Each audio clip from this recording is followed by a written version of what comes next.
Okay, so you don't want to get your account, your Kindle account banned. Then it is best that you watch this video until the end, because I'm going to talk about 5 things that you should avoid doing so you just destroy your business and one day you just wake up and you can't enter in your Kindle account, which already happened to me. Unfortunately, I know. Already happened to me. I made a video some time ago talking about that. And when that happens, you can't even log into your Amazon account. So to avoid that, let's talk about the 5 things that you should do so you just avoid getting the Amazon ban hammer on top of your head, just smashing you all day long. So let's get the ball rolling.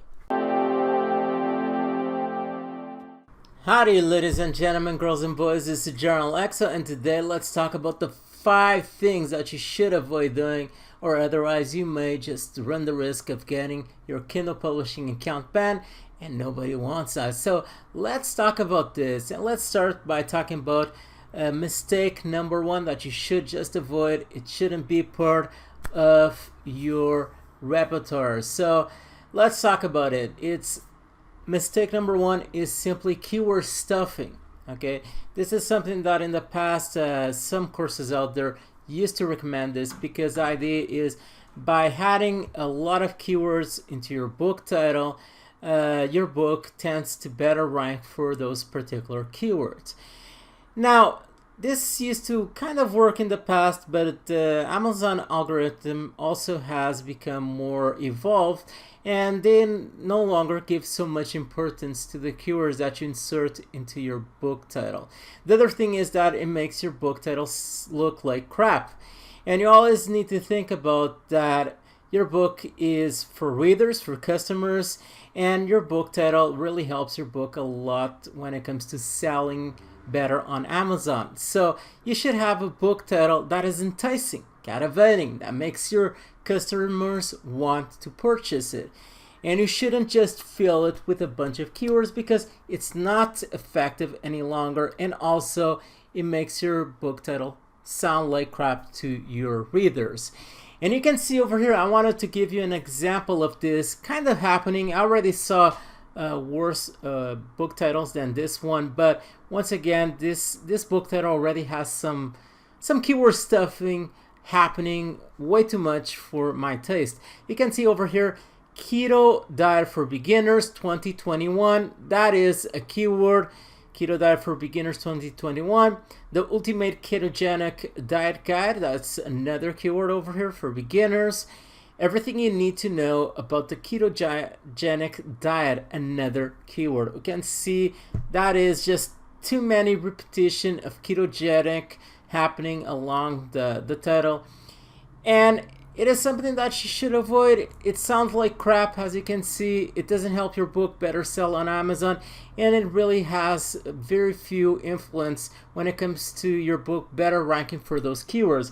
The other thing is you may receive a notification from Amazon just telling you to not do that, or they can even block your book. I wouldn't say that they would immediately just ban your account altogether. Probably will just receive a notification, but if you keep on doing it, then you should expect your account to get banned. So this is something that you should avoid for these reasons that I explained.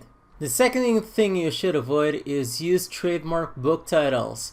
And I have over here some examples, like Weight Watchers, which is a popular diet, Harry Potter, Instant Pot, which is also something very popular, Instant Pot.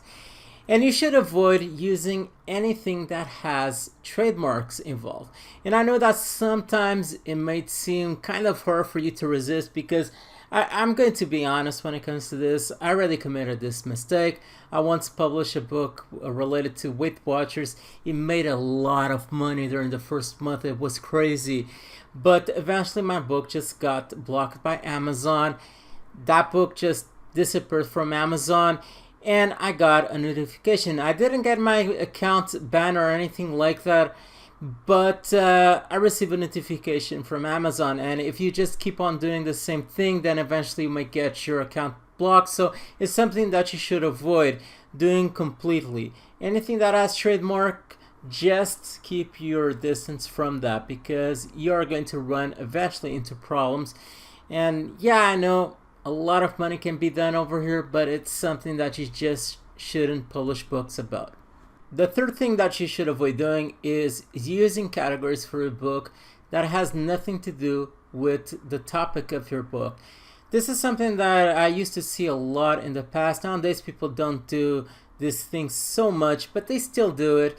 And the idea is for you to publish your book, then use some categories that don't have much competition, so you can easily get the bestseller label. And once you get the bestseller label, it kind of helps your book just seem more enticing and more customers get your book.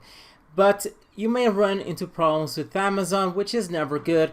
For example, you can see that this is a Dash vs. Mediterranean diet cookbook or something similar, and once you go to the categories, I mean, it's kind of funny because it has nothing to do with the book in question, like Nebraska travel guides, Tennessee travel guides, eye problems, and so on. These are categories, and let's say I go to this category page. You can see this category page, and you can see this book is already ranking on the second place of this category, because this is a category that doesn't have much competition, so you can easily get to the first place.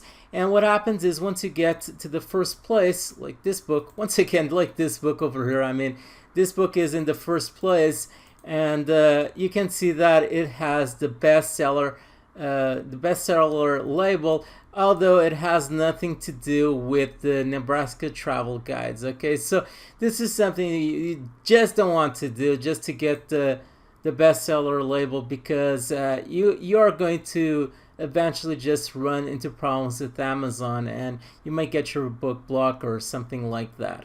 The other thing that is going to make you run into problems with our friend or buddy Amazon is simply having multiple accounts, which is something that you should avoid having. Okay, when it comes to publishing, you can have a personal account where you publish your books, and if you later on you have a business, then you can have a business account under the name of your company. But you can't have no more than those accounts when it comes to publishing books, or otherwise you're going to run into problems with Amazon. The fifth and last thing I want to talk about is plagiarism. This is something that you should always make a habit of checking. Either if you get your content from a ghostwriter company, or if you hire someone from Upwork, you should go to a website like Copyscape and see if the content that you have is duplicate or not, because in the end of the day, if you don't do this and you publish that book on Amazon, who really runs into problems is you, because Amazon sees that your book is duplicate, and then they may block your book, or they may even block your account, and then you don't have access to your account. And this is something that doesn't often happen with ghostwriter companies, but I mean, if you hire someone from Upwork, especially if you hire someone who doesn't have a huge profile, or probably is just a cheap writer, sometimes what they do is they already wrote that book for another customer, and they are just kind of lazy, so they just send the same content to you. You pay for the same content, and you publish that book on Amazon, and then you're the one who runs into problems. So always make sure to check and see if that content is duplicate or not before you publish your book. Okay, that is all for this video. If you are still struggling with your self-publishing business, you would like to get to your first $1,000 per month and keep on scaling your business month after month, then check out my newest video course called Self-Publishing Money Machine. Going to leave a link right below. Just click on it so you can get more information about my course. And also, if you have any questions related to self-publishing, make sure to leave them right below on the comment section. Also, leave a like, subscribe to my YouTube channel so you can keep on receiving these videos on a weekly basis, where I share with you a lot of tips related to self-publishing and several ways for you to make money online. That is all for now. Stay tuned with your Alexo, and bye.